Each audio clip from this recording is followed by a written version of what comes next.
마가복음 말씀 안식일의 주인이신 주님, 안식일의 주인이신 주님이라는 제목을 가지고 하나님의 말씀 증거하도록 하겠습니다. 우리는 계속해서 주님 사역 초창기에 있었던 5가지 논쟁인 갈릴리 논쟁에 대해 살펴보고 있어요. 첫 번째 논쟁은 중풍병자와 관련해서 사죄권 논쟁이 있었고, 일일이 설명하지는 않겠습니다. 다 살펴봤던 내용들이니까.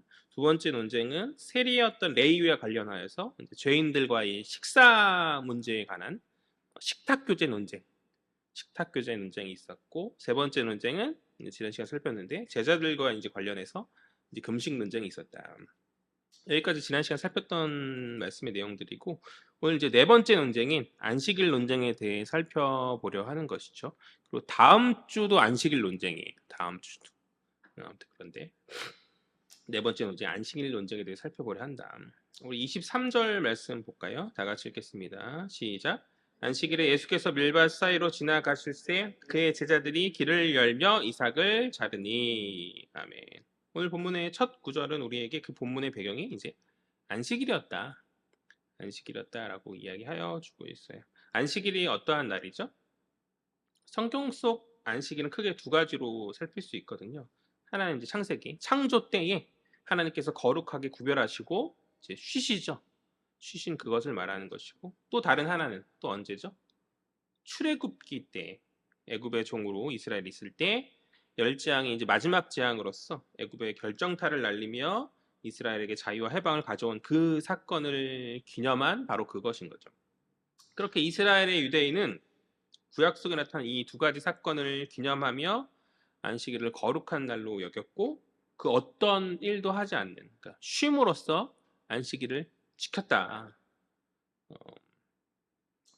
이것을 더하여서 이스라엘의 신구약 중간사, 그러니까 신약과 구약 사이에 400년의 빈 공백기가 있는데, 그 사이를 신구약 중간사라고 하거든요. 그 신구약 중간사의 역사 가운데 그들을 잠시 정복했던 시리아의 왕 안티오쿠스 4세 에피파네스가 이스라엘 민족적 정체성을 약화시키고자 할례를 금지시켰고, 또 안식일 준수를 금지시켰거든요.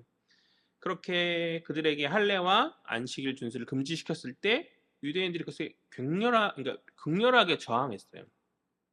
그것을 저항하면서 민족적 정체성을 지키고자 그들이, 우리도 예전에 일제의 그 식민지 지배하에 있을 때 창씨 개명과 또 두발 머리 자르는 그것에 대한 문제에 대해서 엄청 격렬하게 반대했었잖아요. 그런 운동들이 많이 나타났었다는 것이죠.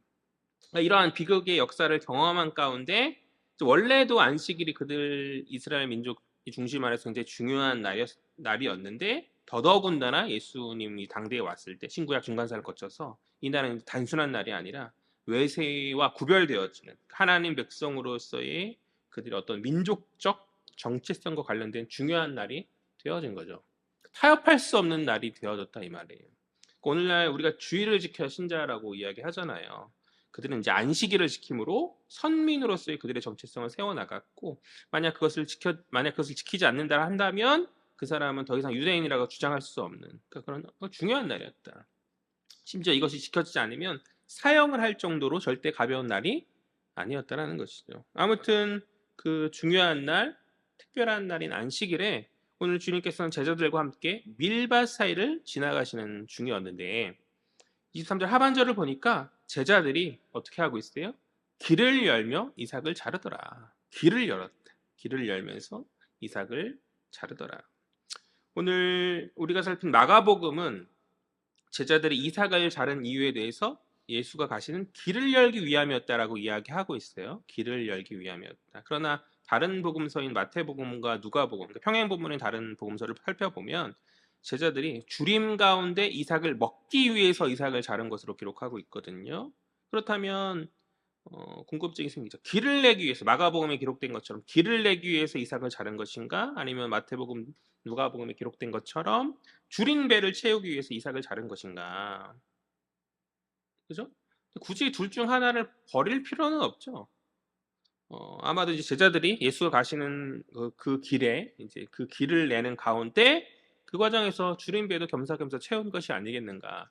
그렇게 이해하면 될 것 같아요. 그러니까 다른 이야기를 하고 있는 복음서가 이제 각각 다른 이야기를 하고 모순되는 이야기를 하는 것처럼 얼핏 보이지만 그렇진 않고, 그러니까 기록자의 관점의 차이인 거죠. 그러니까 마가는 제자들이 길을 내었다는 사실이 더 중요하게 여긴 가운데 이제 그것에 대해서만 기록한 것이고, 마태와 누가는 그 가시는 길에서 먹었다는 것에 좀 더 이렇게 방점을 찍고 그렇게 중요하게 여긴 가운데 기록했기 때문에 이런 차이가 발생된 것이 아니겠는가. 아무튼 오늘 우리는 마가복음을 보고 있으니 마태, 누가는 이제 나중에 살펴보기로 하고, 마가의 관점에 집중해서 오늘 본문에 좀 살필 필요가 있는데, 그렇다면 마가는 왜 다른 복음서 저자들과 달리 제자들이 예수의 길을 낸 것에 집중하는가, 길을 내었다라는 것에 집중하는가. 마가복음에서 이 제자라는 말이 지난 시간 처음 사용됐을 때, 금식 문제를 다뤘을 때, 제자들의 금식 문제를 다뤘을 때 처음 사용된 말이거든요. 그 이전에 이미 제자들을 불렀음에도 불구하고 제자라는 단어가 등장하지 않고 지난 시간 금식 문제에 처음 등장하고 또 오늘 본문에서 이제 두 번째로 등장하는 상황이거든요.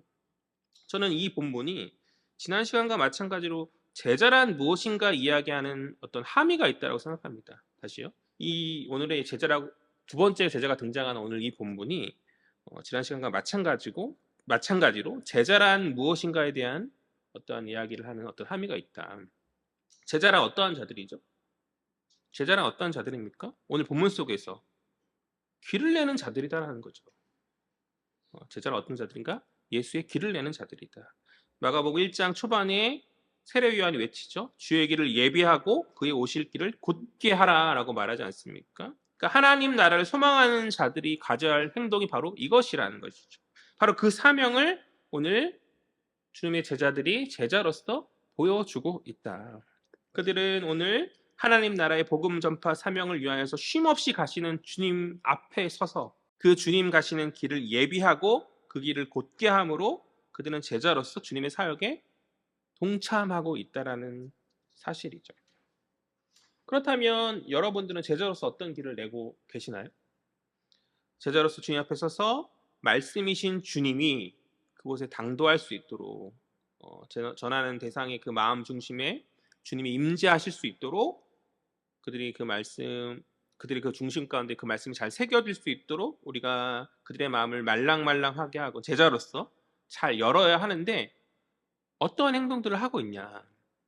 우리 어떤 선한 행실로 그들을 감화시키고 희생과 섬김의 모습으로 우리가 그들의 마음을 많이 열어야 함에도 교회가 세상과 다를 바 없이, 성도가 세속의 사람들과 다를 바 없이 이기심과 자기 주장을 포기하지 못하고 나아간다고 한다면 그것은 바른 제자의 모습이 아닌 거죠. 저기 요즘 시끄럽게 하는, 땅 가지고 이렇게 어떻게든 돈 받아내려고 하고 막 정치판에 뛰어나가서 사람들 이렇게 하고 그 안에서 자기 물건 팔고 막 시끄러운 사람들 있잖아요. 그걸 제자라의 모습이라 말할 수 있겠냐는 거죠. 우리는 주의 길을 내는 제자들임을 기억해야 하는 줄 믿습니다. 만약 우리가 제대로 주의 길을 내지 못한다고 한다면 사람들이 반발이 더 커지는 거예요. 오히려 우리의 모습 때문에. 차라리 없는 것이 낫는데 오히려 우리의 그 모습으로 말미암아 주의 영광을 가리는 그런 우를 범하게 되지 않겠어요? 그러니까 기억해야 돼요. 제자들이다. 복음 전파가 온전히 더 될 수 있도록 길을 내는 자들이지 그것을 막는 자들이 되어서는 안 된다. 다시 본문으로 돌아와서 비록 제자들이 주님 가시는 길에 오늘 이제 길을 내고 있지만 안식일 지킴을 목숨처럼 여겼던 당시 바리새인들의 눈에 보기에 이것은 일종의 노동이죠. 추수 행위였고 먹었잖아요, 더군다나. 그러니까 추수 행위였고 이제 안식일을 어기는 분명한 행동이었죠. 하여서 그들은 주님 앞에 가만히 있을 수 없죠. 그렇지 않겠어요? 주님 앞에 따지기 시작하는 것이죠. 그것이 24절 말씀이거든요. 다 같이 읽겠습니다. 시작. 바리새인들이 예수께 말하되 보시오, 저들이 어찌하여 안식일에 하지 못할 일을 하나이까? 아멘. 보시오 하면서 이제 큰 소리를 내고 있는 장면인 것 같아요. 오늘 본문의 배경이 되는 장소가 일상적 장소가 아니죠. 어디죠? 밀밭 사이로 가시는 중이잖아요. 밀밭이잖아요. 오늘 안식일인데 이 바리새인들이 왜 밀밭에 있는지 모르겠어요. 우연히 가다가 막 한필 가는 중에 예수가 가셨던 길을 보고, 바리새인들이 이제 회당으로 막 가고 있는 중이었는데 예수가 제자들이 가는 걸 우연히 보고 이제 그렇게 꼬집을 수도 있었겠죠. 그렇다기보다는 저는 아마도 이들이 그러니까 예수를 지속적으로 추적하고 있었던 것이 아닌가라는 생각이 들어요. 예수를 지속적으로. 아무래도 예수의 명성이 이제 커져감에 따라서 그들은 예수를 주시하였고 그가 가시는 길에 이제 그러니까 예수인 그가 가시는 그 길에 그들도 함께 동행한 거죠. 동행이라는 단어가 기독교에서 약간 많이 긍정적으로 쓰이는 단어라서 바리새인에게 쓰기에 뭔가 좀 어색한데 어쨌든 그들은 예수님과 함께 동행하고 있는 그 의도가 무엇이었던지 간에 동행하고 있었던 것이 아니겠는가. 그 동행은 예수가 어떠한 자인지 질투 어린 시선으로 살피는 그러한 동행이었죠. 그런데 마침 예수의 제자들이 안식일에 행해서는 안 되는 사실 노동도 아닌데 가다가 그냥 길 좀 내고 이렇게 먹은 것 정도인데 어쨌든 그들의 눈에 노동을 행하고 있으니 그것을 꼬투리 삼아서 예수를 공격하는 그런 상황이다. 우리가 여기 살필 것은 우리에게 적용할 때 예수의 길에 동행한다고 제자가 아니라는 사실이에요. 그와 함께하고 그와 동행한다고 해서 다 제자가 아니더라. 교회를 수십 년 다녔어도 주님의 사역에 함께 동참하며 헌신함이 아니라 그냥 자리에만 앉아 있거나 혹은 얼마나 내가 잘하나 보자 하면서 판단하면서 팔짱 끼고 그렇게 앉아 있다라고 한다면 그 사람이 공동체 일원이라 온전한 공동체 일원이라 말할 수 있겠어요? 뭐 공동체 일원이라 말하죠. 말해주길. 그러나 온전한 공동체 일원이라 우리가 말해 인정해 줄 수 있겠냐라는 것이죠. 그러니까 너무나 안타깝게도 교회가 다 잘하고 공동체에 속한 성도들이 하나하나 문제없이 행하면 참 좋을 텐데 교회도 이제 사람의 모임이다 보니까 연약함이 있고 문제들이 참 많잖아요. 그렇지 않겠어요? 문제 없는 교회가 어디 있겠습니까? 그런데 문제만 집중한 가운데 그 모든 연약함들이 다 성화의 과정임을 보지 못한다라고 한다면 그것은 교만이고 어리석음인 것이죠. 어린 시절 다녔던 제가 전에도 이야기했었던 것 같은데 어린 시절 다녔던 교회 제 모교는 문제 없는 교회인 줄 알았어요. 내가 다니는 교회는 건강하고 아무 문제 없는 교회다라고 그렇게 제가 생각했었거든요. 그러나 정말 문제가 없어서 문제를 제가 인식하지 못했겠어요. 정말 문제가 없었던 것이 아니라 문제가 제가 알지 못하지만 많이 있었지만 굳이 믿음이 연약하고 아직 성장해야 될 다음 세대의 학생인 뭐 혹은 청년인 저에게 그것을 저뿐만이 아니라 많은 자들에게 다음 세대들에게 그것을 알려주시지 않으신 거죠. 저는 그것이 잘한 일이라고 그렇게 생각합니다. 어린 시절에 저희 어머니가 하셨던 말씀이 항상 있어요. 너는 돈 문제 신경 쓰지 마라. 하고 싶은 거 하고 돈 문제 신경 쓰지 마라. 그렇게 말씀하셨거든요. 집에 돈이 넘쳐서 그랬을까요? 저희 집 그런 집 아니거든요. 돈이 많이 없었어요. 부족했지만 주눅 들지 말라고 엄마가 있으니까 든든하게 생각하라고 그렇게 말씀하여 주신 거죠. 문제가 있었지. 사실 그런 말을 한다는 게 문제가 있다는 거예요. 지금 생각해 보니까 걱정하지 말고 하고 싶은 거 이런 얘기. 돈 문제가 많지만 그래 어떻게 해볼게. 약간 이런 뉘앙스였던 것 같아요. 아무튼 간에 우리가 문제에 너무 집중한 가운데 정말 중요한 것들을 놓쳐서는 안 된다고 생각하거든요. 그러니까 어린 나이 때는 돈 문제에 집착하고 막 그런 것들을 부모가 가리키면 그 바른 인격이 성장할 수 있겠어요? 그 아이가 자란 가운데 엄마가 돈에만 휘둘리고 막 이런 모습만 본다고 한다면 커서도 온전하게 돈에 대한 어떤 건강한 생각을 좀 많이 가지지 못하지 않겠는가. 또 어린 신앙의 때에 교회 문제에 너무 집중한 가운데 얻어야 될 은혜를 놓칠 수 있는 것이잖아요. 그러니까 때로 공동체에 문제가 있어도 너그럽게 생각함 가운데 주님 주시는 은혜에 집중해야지 자꾸 땅의 사람들만 바라보고 하늘의 하나님을 바라보지 못한다고 한다면 어찌 제자라고 말할 수 있고 그 신앙이 성장하고 성숙될 수 있겠냐라는 것이죠. 물론 무조건 도식화할 수는 없어요.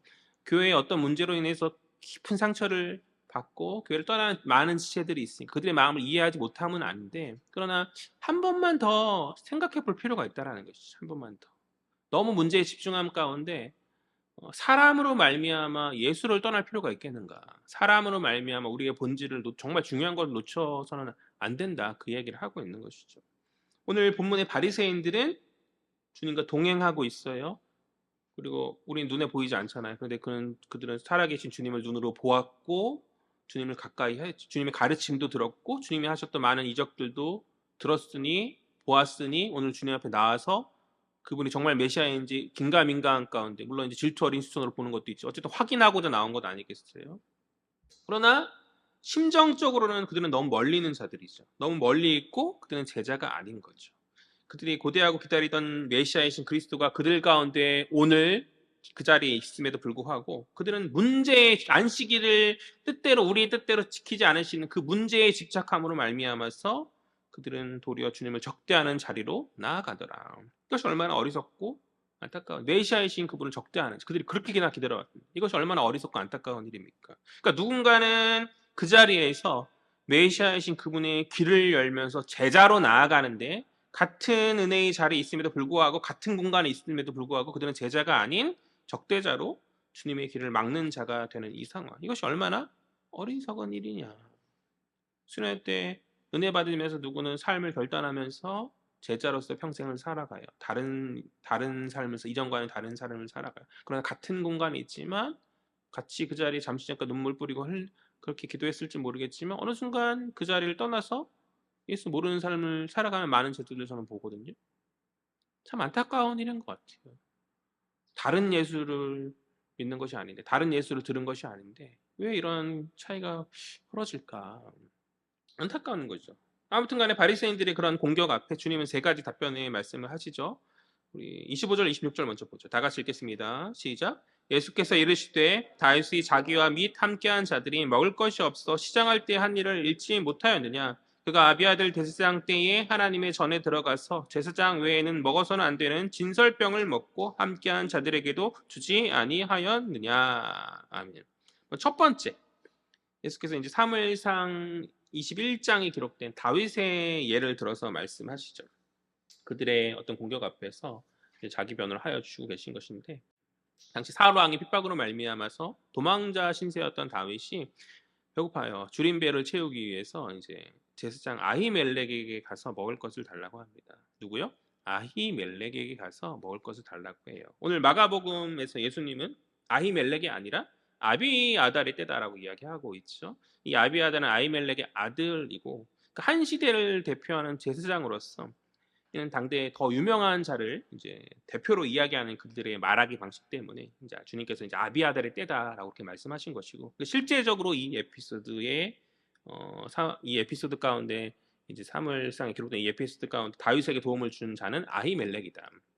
아무튼 그런데 이제 당시에 이 아히멜렉이 가진 그 먹을 것이 성소 안에 있는 진설병이었다는 것이, 진설병밖에 없었다는 것이죠. 우리가 예전에 성막 공부를 한번 했었잖아요. 성소 안에, 그러니까 큰 성소 안에 이제 큰 마당이 있고 그 안에 조그만 성소가 있잖아요. 성소 안 지성소로 가기 전 그 성소 안 천막에 이제 진설병상, 금영단, 법궤를 놓죠.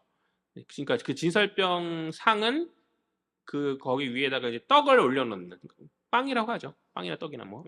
빵 12개를 이렇게 올려놔서 안식일마다 이렇게 교체를 했거든요. 한 주간 동안 하나님께 올려지는. 그리고 그 교체함 가운데 그 있었던 그 빵은 제사장들이 이렇게 먹은, 아무튼 뭐 제사법상 가운데 그렇게 먹은 것인데, 이 빵은 오직 제사장들만 먹을 수 있는, 성소에 드려진 것이기 때문에 다른 이가 먹을 수 없는, 제사장들만 먹을 수 있는 그런 빵이었다라는 것이죠. 그런데 그것을 다윗에게 줬다. 그러니까 오늘 아히멜렉이 제사법을 어김 가운데 다윗에게 그것을 준 거죠. 그런데 놀랍게도 이에 대해서 구약이 어떠한 평가를 하지 않아요. 그러니까 정상적이지 않은 상황이고 분명히 구약의 제사법을 어긴 상황임에도 다윗을 정죄하거나 문제 삼지 않았다라는 것이죠.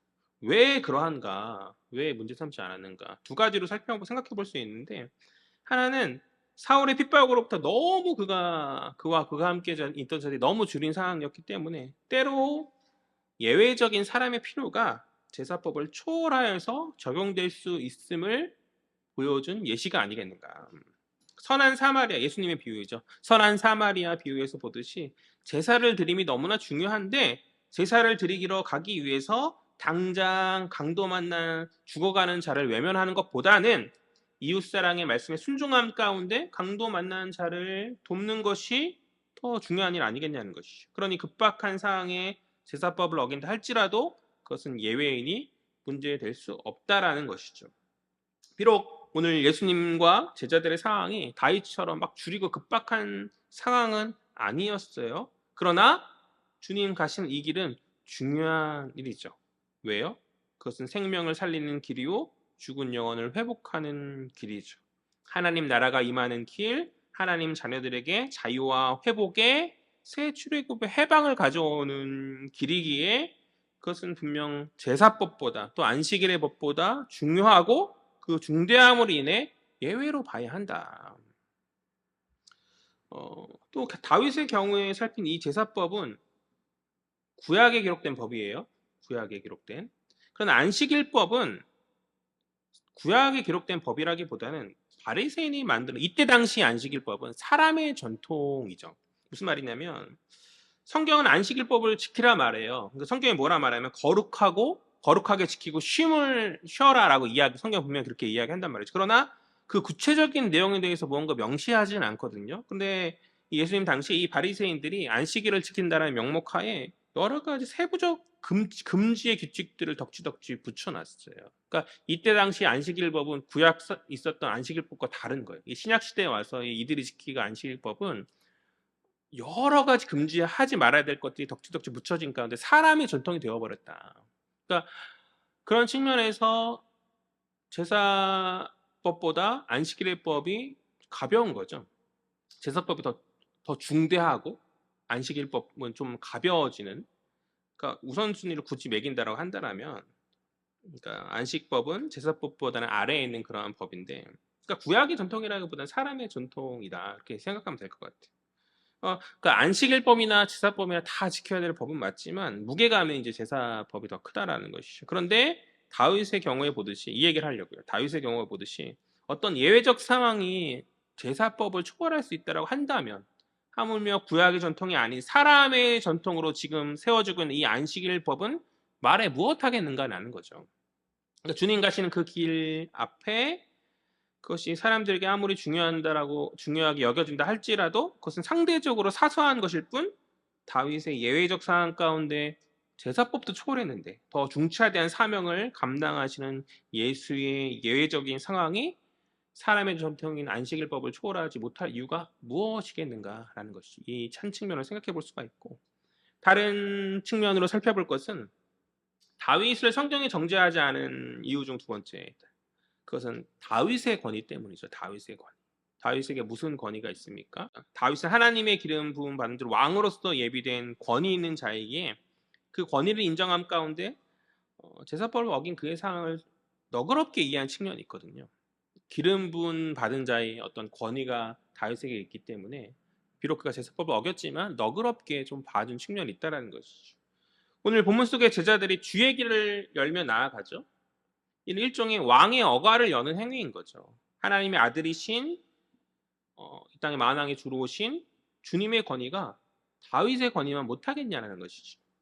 그러니까 구약이 기름 부음 받은 다윗의 그 왕적 권위를 인정함 가운데 제사법에 관해서 너그럽게 인정해 주었다라고 한다라고 하면 하물며 메시아이시고 구원자이시며 만왕의 주님께서 구약의 제사법보다 무게감이 적은 사람의 전통인 안식일법에 걸릴 이유가 없다. 걸릴 이유가 무엇이겠는가? 오늘 예수의 제자들을 정죄한 이 바리새인들은 그러니까 문제적인 상황에 너무 집중한 나머지 정작 중요한 것을 놓치고 있다는 것이죠. 그러니까 안식일법을 초월하여서 참된 자유와 해방의 새 출애굽을 가져오시는 그 주님의 정체성을 그들이 깨닫고 그 모든 것이 그분의 권위 앞에서 사소한 것임을 인정함 가운데 더 이상 옛 구습, 옛 율법에 얽매이는 것이 아니라 더 중요하신 그들에게 눈에 보이는 메시아로 오신 그 주님을, 그리스도이신 주님을 보아야 하는 것이 중요한 것만 그들은 사소한 것에 얽매인 나머지 중차대한 것을 인식하지 못하는, 그러니까 마음으로 주를 영접한 그것이 정말 중요한 것인데 그들이 기존에 가졌던 틀을 깨지 못함 가운데 여전히 헌부대 가죽으로 새 포도주를 담으려는 우를 범하고 있다는 것이죠. 이해하시나요? 제가 좀 너무 장황하게 설명한 것 같아가지고 제가 내는 결론은 이것이거든요. 제가 설교 준비하면서 많이 복잡했었는데 나름 이렇게 쉽게 정리한다고 했었는데 조금 설명할 것들이 좀 많아 있어서 약간 걱정하긴 했습니다. 어쨌든 간에 어려운 것은 아니고, 그러니까 예수의 권위가 있는데, 그러니까 메시아로서 예수의 권위가 있는데 다윗이 권위로 말미암아서 그 제사법과 그런 위에 서 있듯이 예수는 더 큰 권위를 가지시는 분인데 안식일법으로 말미암아서 그분을 정죄할 이유가 전혀 없다는 것이죠. 그 얘기를 하고 있는 것이. 다시 27절 말씀 볼게요. 다 같이 읽겠습니다. 시작. 또 이르시되 안식일이 사람을 위하여 있는 것이요 사람이 안식일을 위하여 있는 것이 아니니. 아멘. 예수를 향한 바리새인 도전 앞에서 이제 이어지는 주님의 두 번째 대답은 안식일의 본질에 관한 말씀이시죠. 창세기에서 말하는 안식일은 구별된 거룩과 더불어서 쉼을 이야기하는 거예요. 쉼을. 어려운 개념 아니죠. 창세기에서 말하는 안식일은 거룩하게 지키고 쉬어라. 하나님도 쉬었으니까 쉬어라라는 것이죠. 출애굽기에서 말하는 안식일은 뭐죠? 종되었던 곳에서 애굽에서부터 자유와 해방을 이야기하는 것이잖아요. 마찬가지로 해방되어서 안식, 쉼을 이야기하는 것이죠. 그래서 안식일인 것이잖아요. 이 쉼이 안식일의 본질, 안식, 평안, 샬롬을 가지는 것이 안식일의 본질이다.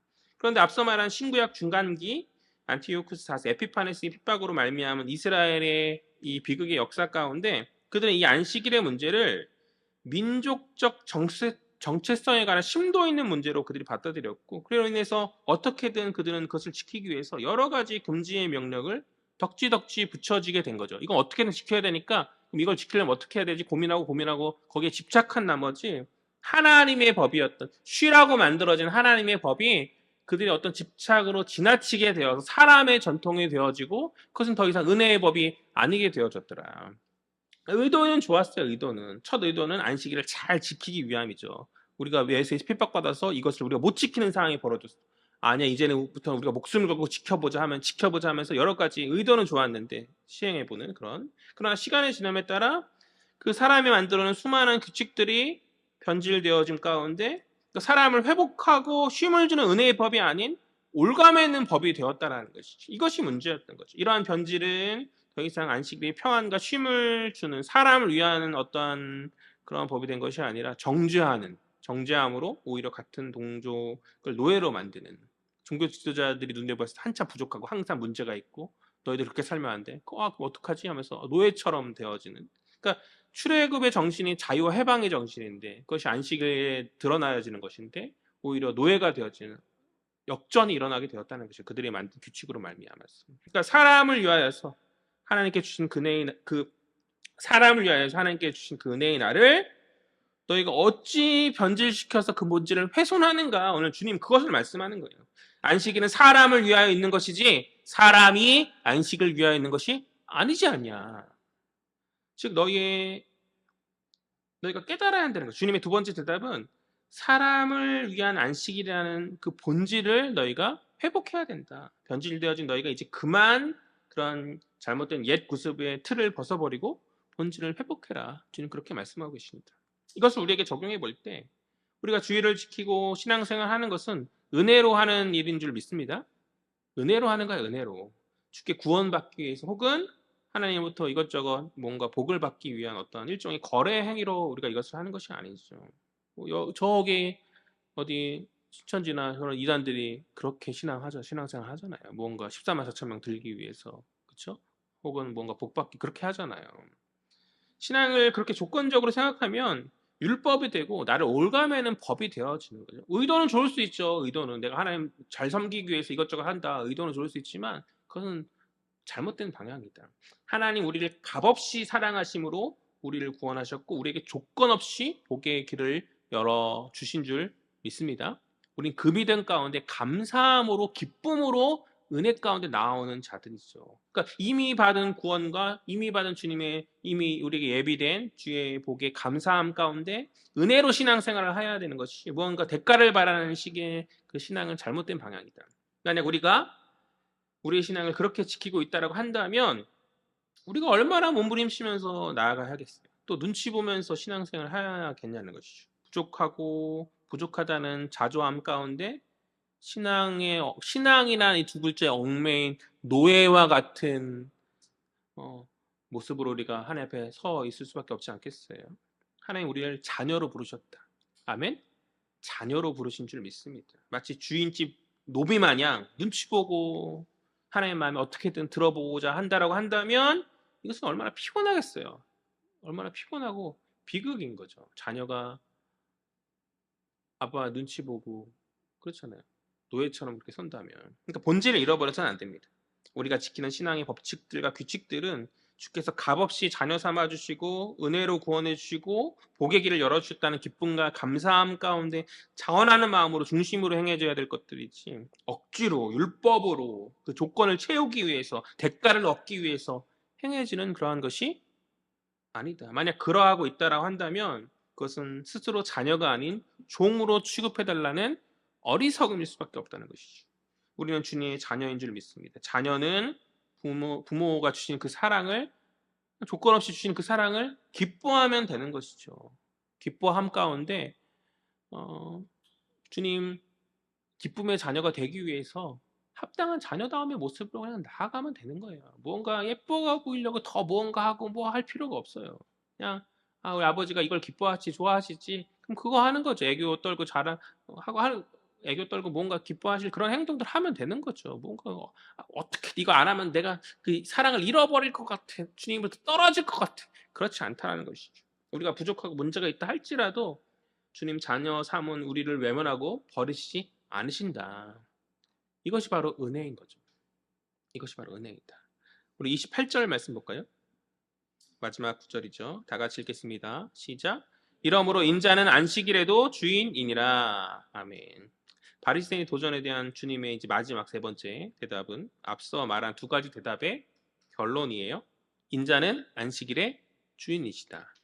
여기서 인자는 뭐죠? 제가 몇 번 앞서서 설교했을 때 이야기했었던 기억이 있는데요. 인자는 다니엘서 7장에 나오는 예언된 신적인 존재를 이야기합니다. 다시요. 다니엘서 7장에 나오는 예언된 신적 존재이다. 신적 존재. 다니엘서를 보면 다니엘이 환상 가운데 사람의 아들 같은 일을 봐요. 사람의 어떤 신적 존재를 보는데 그게 보니까 사람의 아들 같다. 그래서 이제 한글 성경에서 사람 인자, 아들 자자 써서 인자라고 하는 것이죠. 그 인자는 신적 존재이자 하나님께로부터 모든 권세를 위임받은 특별한 존재이고 종말에 나타날 이제 구원자이신데, 주님 스스로 자신을 소개하시기 그 인자다라고 말씀하시죠. 자신의 그 정체성이 다니엘서에 예언된 그 종말의 메시아이심을 주님 그렇게 돌려서 말씀하고 계신 거거든요.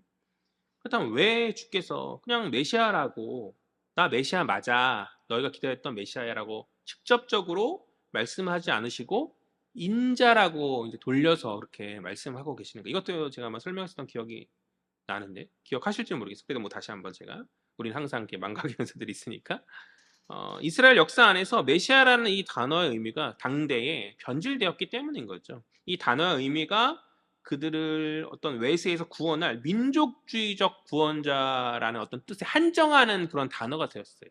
이 메시아라는 단어가. 그래서 주님이 그 한정적인 의미인 그 메시아라는 단어를 삼가하시고 덜 유명한 인자라는 단어를 통해서 자신이 종말이 구원자 되심을, 그 구세주가 되심을 드러내신 것이죠. 그들이 온전한 주님이 생각하는 그 메시아를 온전히 깨닫고 알게 되기 전까지 이 말을 많이 삼가시고 인자라는 말을 더 많이 자주 사용하셨다는 것이죠. 앞서 다윗이, 아무튼 주님이 바로 그 인자이신데, 주님 하나님께서 모든 것을 위임받으신 그 인자이시기에 안식일을 주관할 권세 또한 가진인 거죠. 그 얘기를 하고 계신 거죠. 다니엘서에 기록된 그 인자로서 안식일의 모든 것을, 그러니까 다 하나님 다 위임받았어. 하나님의 모든 것을 위임받았으니 그 안식일법에 관한, 그 안식일에 관한 모든 것을 주관하시고 그것을 다스릴 권세가 주님 있다라는 거죠. 그러니까 다윗이, 앞서 살펴본 다윗이 기름 부음 받은 예비된 왕의 권위로서 제사법에 정죄당하지 않고 너그럽게 넘어갔다고 한다면, 인자이신 주님은 하나님께로부터 모든 권한을 받은 주인이시기 때문에 제사법보다 아래인 안식일법을 주께서 주관하지 못할 이유가 전혀 없는 거죠.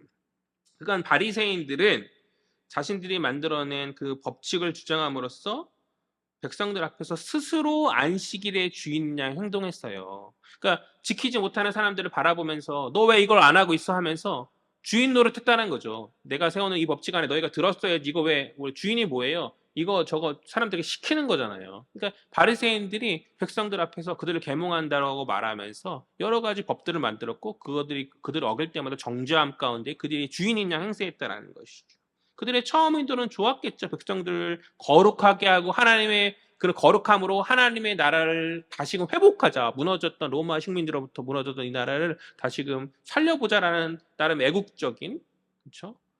요즘 애국이라는 단어가 아주 그런 거잖아요. 그들은 하나님 앞에서 바른 것을 한다는 생각 가운데 착각이죠. 착각 가운데 그렇게 주장한 거죠. 그렇게 사람들 다 망가뜨리고 있었다는 것이죠.